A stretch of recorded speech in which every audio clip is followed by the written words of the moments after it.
Good evening to everyone. So today my topic of discussion is role of genome imprinting in Prader-Willi syndrome and Angelman syndrome and discuss the impact of epigenetic drugs.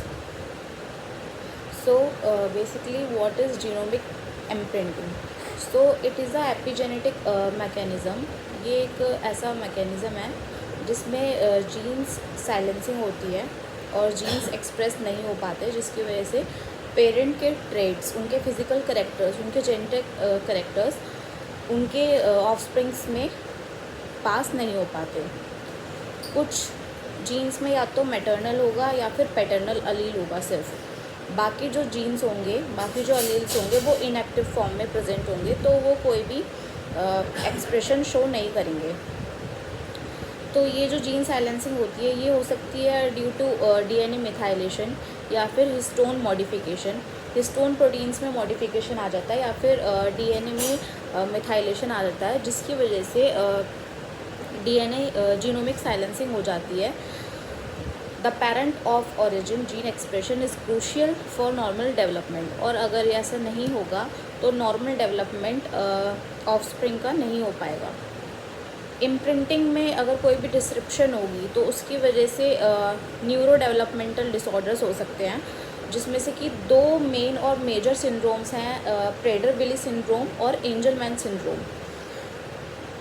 ये दोनों ही associated हैं एक ऐसी position से, that is 15q11 and q13, जो कि chromosome 15 का reason है। जो नॉर्मल जीनोमिक इम्प्रिंटिंग होती है 15q11 पे और q13 पे, वो पैरेंटल क्रोमोसोम में होती है, जो कि एक्सप्रेस करता है PWS रिलेटेड जीन्स को, जैसे कि SNRPN, NDN, MEGL2।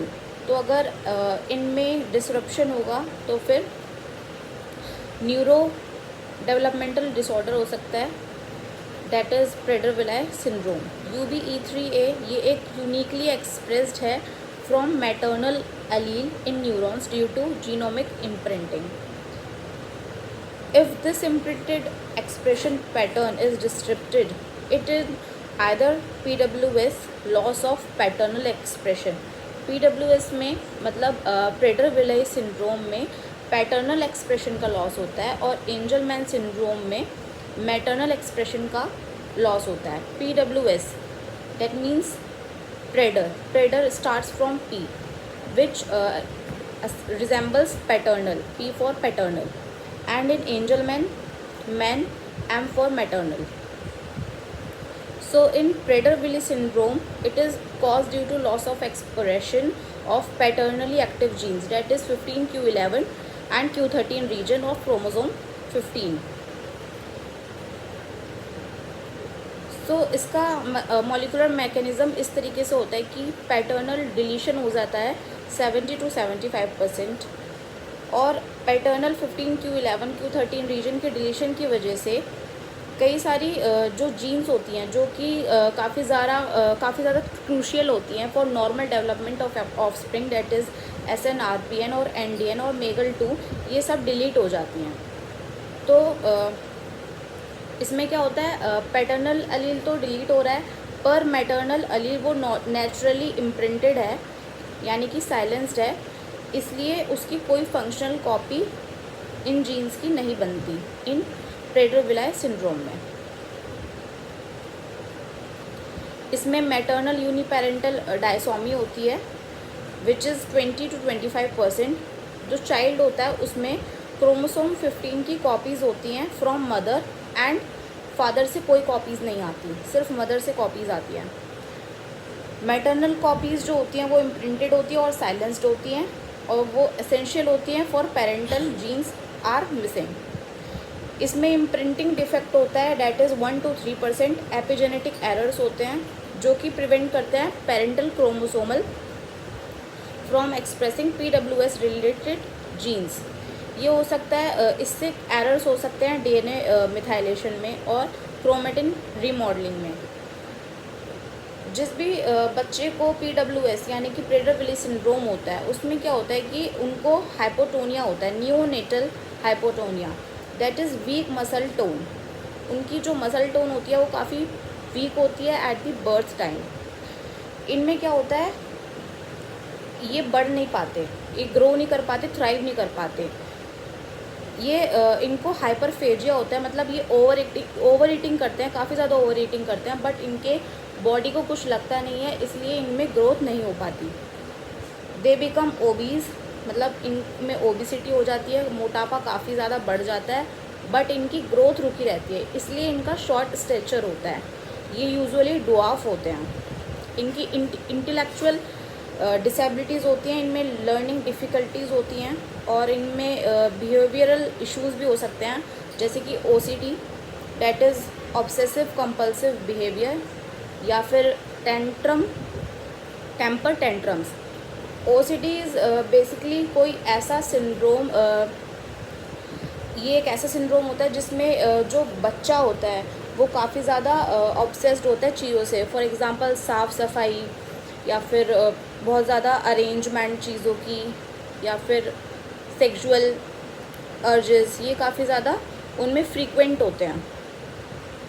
Where as बात करें जब एंजलमैन सिंड्रोम की, तो इसमें क्या होता है, मैटरनल UBE3A एक्सप्रेशन का लॉस होता है in neurons.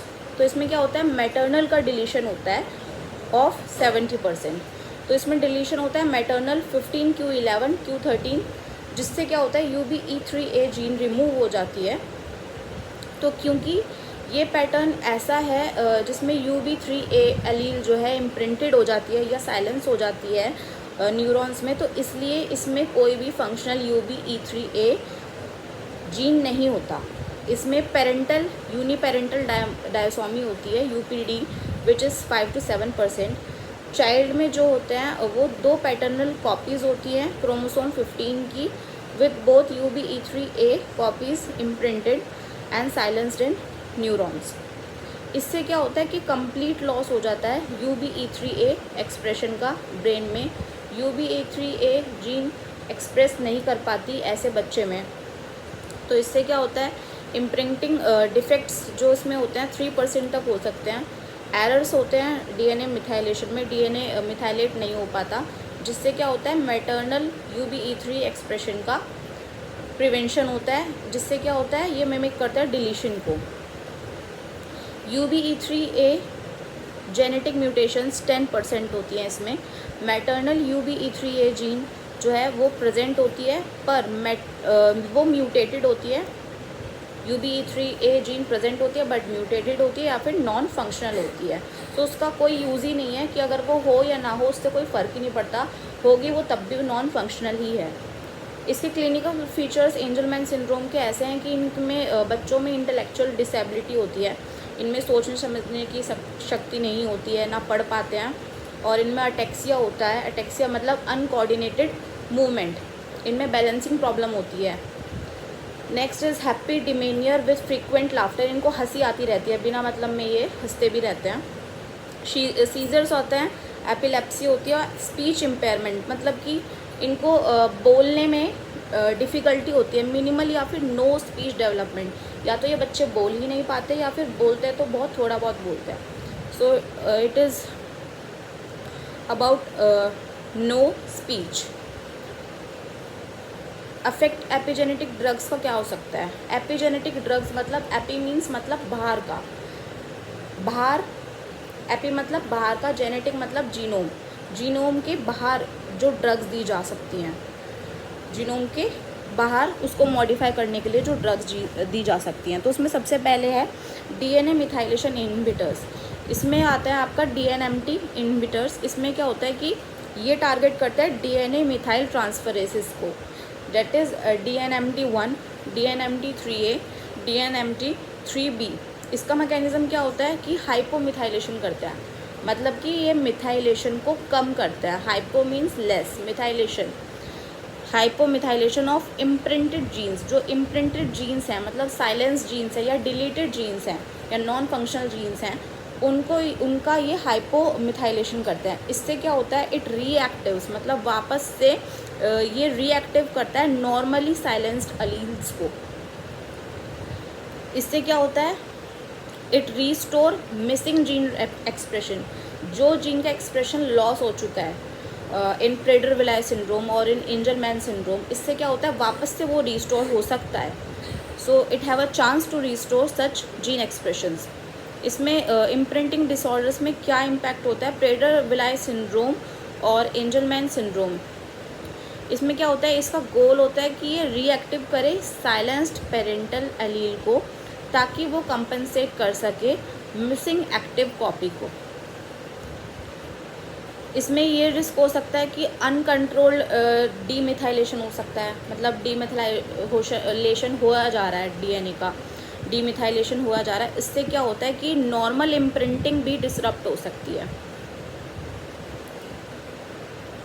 Next we will talk about Beckwith-Wiedemann syndrome, that is BWS, and Silver-Russell syndrome SRS. इसमें ऑल्टर्ड IGF-2 H19 मिथाइलेशन होता है, जो कि करेक्ट हो सकता है यूजिंग DNMT इनहिबिटर्स. इसके एग्जाम्पल हैं एजेक्टिडिन एंड डेसिटेबिडिन. ये FDA अप्रूव्ड हैं for cancer, but imprinting disorders के लिए एक्सपेरिमेंटल है, मतलब इसमें रिस्क है कि ये दी जा सकती है या नहीं दी जा सकती. Next drug is histone deacetylase inhibitors. तो ये हिस्टोन डीएसिटाइलेज इनहिबिटर्स होते हैं, इनका टारगेट होता है हिस्टोन डीएसिटाइलेज, दैट इज़ HDACs. इनका मैकेनिज़्म ये होता है कि वो हिस्टोन एसिलेशन को इंक्रीज़ करते हैं, जिससे क्या होता है कि क्रोमैटिन मटेरियल जो होता है वो ज़्यादा एक्सेसिबल हो जाता है फॉर ट्रांसक्रिप्शन बढ़ेगा तो प्रोटीन जो बनेंगे, that is translation will automatically increase. इससे दोबारा से रीएक्टिवेट हो सकता है हमारा साइलेंस्ड इम्प्रिंटेड जीन्स.